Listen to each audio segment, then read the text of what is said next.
Good afternoon, everyone. Buenas tardes a todos. Es un placer estar aquí hoy. Mi nombre es Sofía León. It's a pleasure to be here today. My name is Sofía León, and this is Campbell Moore, and we are with the Nature Conservancy. I work for the Nature Conservancy here in Florida, and most of my efforts are focused on advancing the work of our climate strategy in Florida, and also for raising funds for our conservation efforts around the world. This year's conference is very special to us because we are celebrating 8 years of partnering with the Volo Foundation, and because it's International Women's Day, so I'm very happy to be on this stage and to celebrate Thais and all the incredible women that I've met here over the last 24 hours, so thank you.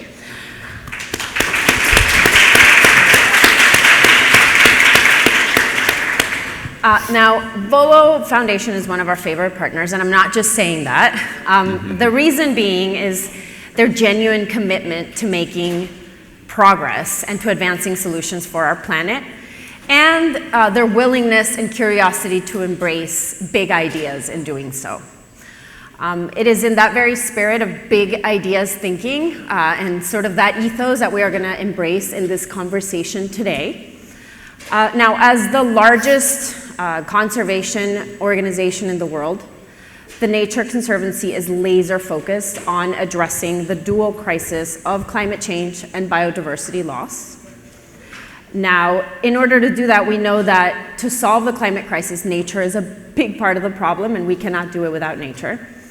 Now, global markets are kind of the secret sauce and one of our projected solutions for how we unlock the potential of nature and how we are going to be able to reach the very ambitious climate goals that we have set for ourselves. So with that, I am going to invite Cam to introduce himself and to tell us a little bit more about why the world needs carbon markets and what does nature have to do with all of that? So tell us a little bit about that. Great, thanks Sophia.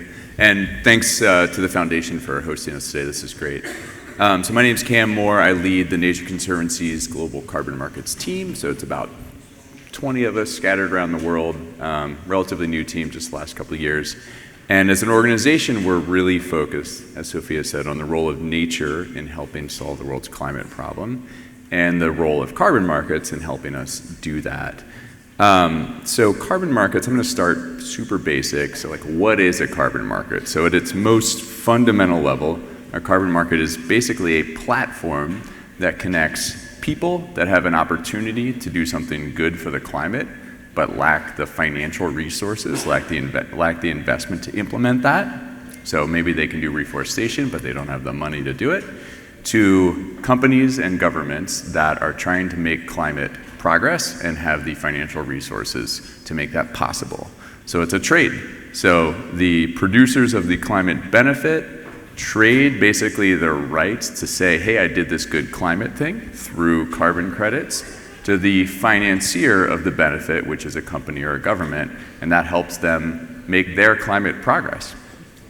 Carbon markets, we see carbon markets as really critical because of this idea that we talk about of the climate ambition gap. So in the introduction, they talked about to get the world on track for our climate goals, the IPCC says we need to kind of bend the curve of global emissions down 43% by 2030.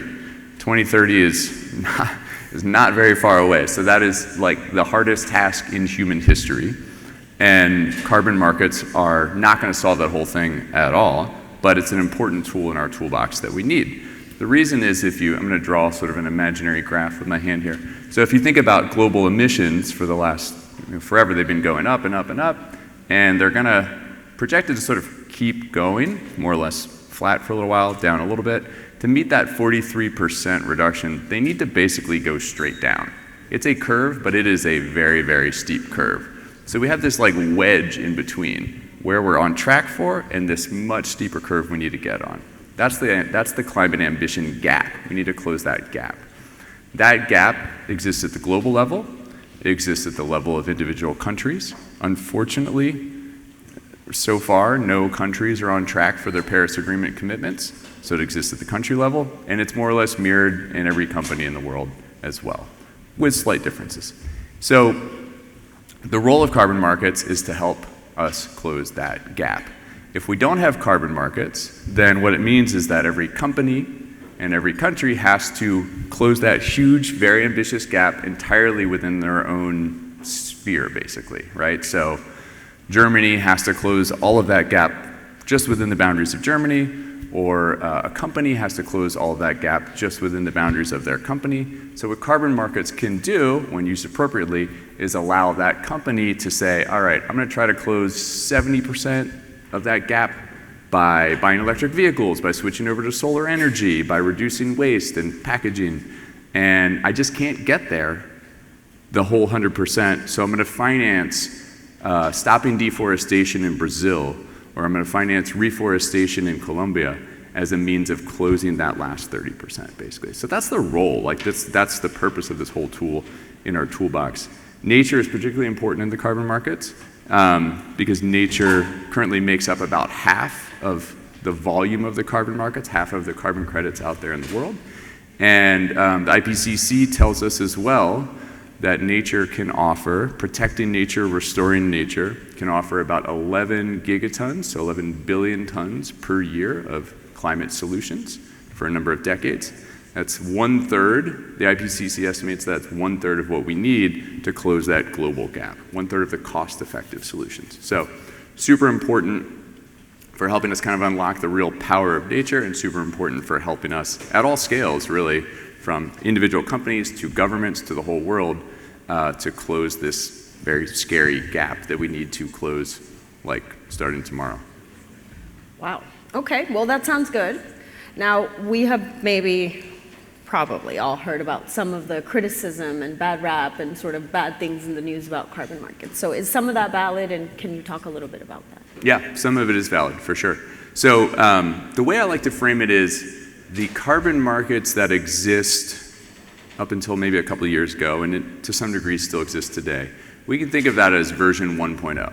So the carbon markets that, those carbon markets, that version 1.0 was built 10 to 15 years ago on, the best available science and best practice at the time. It wasn't like there were not smart people doing this. NASA developed a bunch of the methods within that. But that was earlier stage science, and it was kind of developed on a shoestring budget. And also, looking specifically at like the carbon markets that corporates work in. Corporates 10 or 15 years ago were using carbon credits for feel-good marketing purposes largely. With the sort of rise of the global net zero movement and increasing pressure on corporates from banks, from governments, corporates are now looking for rock-solid, rigorous carbon credits to sort of meet their net zero goals. This has really all just emerged in the last 3 or 4 years. And so the market needs to produce a much higher quality product, which is great. So there's lots of excellent projects around the world in sort of version 1.0 of the carbon markets that are changing lives, helping solve climate change, protecting nature, doing other important things. There's also some projects that are not great. So it's a mix. So the task of today is to really create version 2.0 of the carbon markets, which means building a carbon market that is purpose-built for the rigors of net zero and what the world's looking for today, which means rock-solid climate outcomes and very robust and well-thought-out protections for communities, indigenous groups around the world, because that's where a lot of the opportunity is, and important protections for nature as well. Well, that sounds good. So it sounds like there's a huge opportunity. We need carbon markets. What is the Nature Conservancy doing to create more trust and to sort of fix some of the problems that we've been able to identify in the last decade? Yeah, totally. So my team really exists. Like I said, we were created about 2 years ago now. So my team exists really to help build this version 2.0 of the carbon markets. And we really do that at 3 levels at the Nature Conservancy. So one is by influencing the sort of global rule set that will govern version 2.0 of the carbon markets. We're talking about international policy, so we're talking about the Paris Agreement. Article 6 is the part that will govern carbon markets. We're also talking about important global initiatives such as the Integrity Council for Voluntary Carbon Markets, which is a mouthful, but basically it's the first effort to create an empowered regulator of the many different carbon markets around the world so that every project is producing good outcomes basically around the world. So we're involved in setting the rules for the markets. We're also really involved in bringing new science into the markets. We have, I think it's 700 or 800 scientists on staff at the Nature Conservancy. And we have done a lot of the foundational science that helps determine how much reforestation or mangrove protection or improved grazing can actually contribute to the global climate solution set. And so we're bringing new science. One cool example is we took an approach from how vaccines are tested, and we brought that over into the carbon markets to use the same type of science to measure how much carbon improving forest management can remove from the atmosphere. So we're bringing new science. The other way that we're doing it, that I think is maybe most important, is really important, is through on-the-ground action. So the Nature Conservancy works in 79 countries around the world, so we don't just talk to global policymakers and do cool science. We do that, that's really important. But we're also working on the ground with communities, with NGOs, with indigenous groups in 79 countries around the world, doing real conservation and restoration work around the world. So my team launched just about a year ago a global accelerator program, a global natural climate solutions accelerator program, where we're working right now on 19 projects around the world. We hope to bring in 11 more next month. And basically, all someone has to do, it's mostly NGOs and community groups that we're working with, is basically raise their hand and say, is this a carbon project? Like, I want to do this restoration work. I want to stop deforestation this way. Can this be a carbon project? We bring it into this accelerator. We provide them all the technical expertise and finance that they need to kind of take that idea, vet it through feasibility, bring it up to official sort of certification as a carbon project. So through that, our goal is to do a bunch of great work on the ground, but also to really create a sort of global portfolio of projects that represents our vision for what version 2.0 of the carbon markets can be. Okay, so we're doing the science, we're talking about the policy, we're putting the regulation, and now we're thinking about building out the pilots, the projects on the ground. Can you describe the positive vision of the world that you see envisioning this 2.0 version of voluntary carbon markets? What does the world look like, and how much positive do you see ahead? Yeah, okay, so for the first part of version 2.0 is it's no longer voluntary.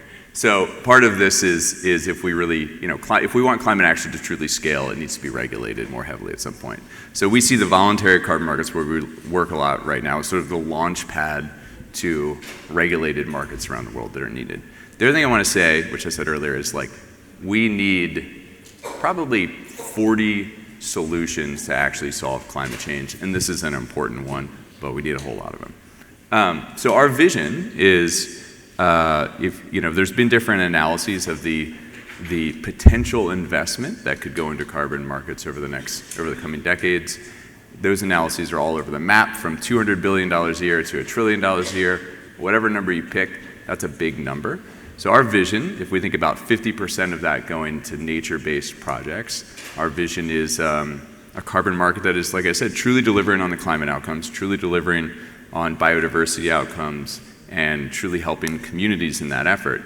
One of the things that I'm personally most excited about is the potential for a scaled-up, high-quality carbon market to be one of the largest investments in rural communities and in developing countries in human history.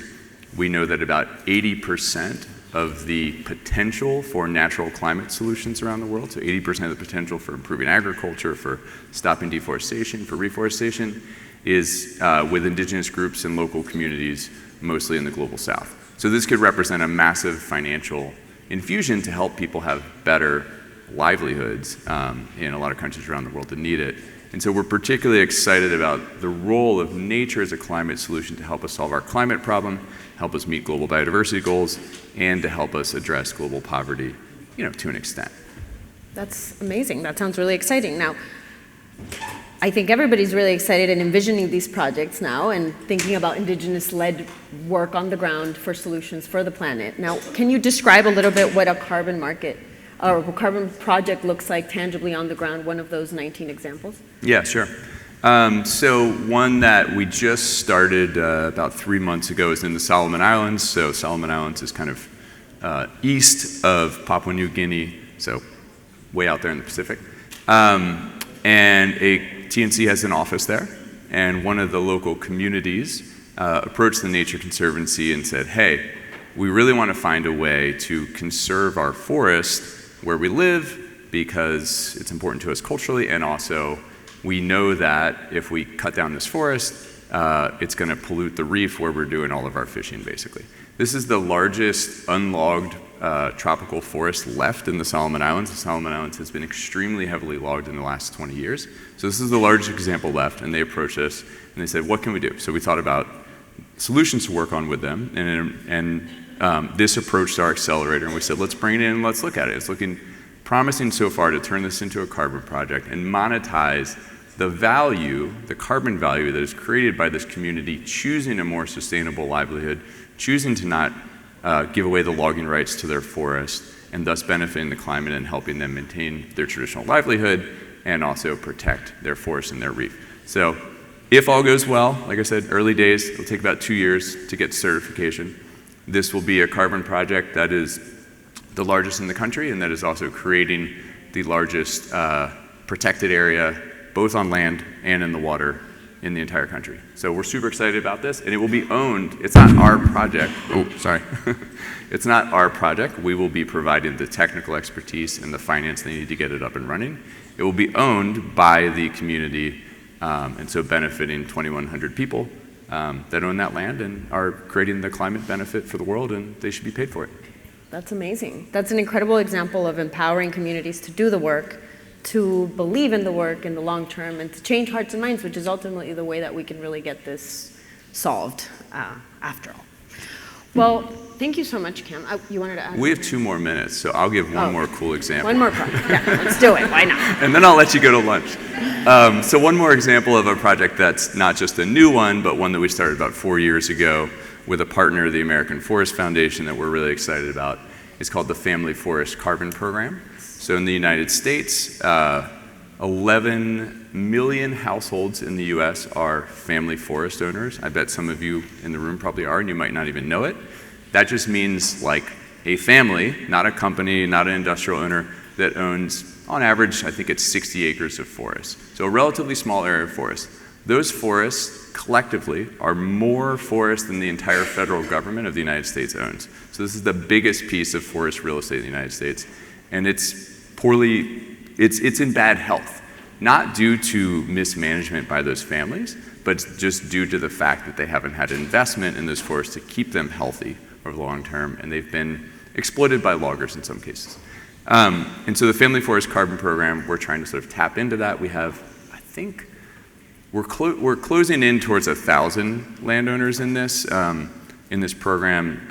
In the Appalachians, we're expanding up into the Great Lakes region. And basically what we're doing is through the carbon markets, we are providing free forest management planning, free forester support to these family forest owners. So they're getting a service from this project that's helping them figure out what their forest is worth, how to manage it sustainably for the long haul, and also carbon revenue from that.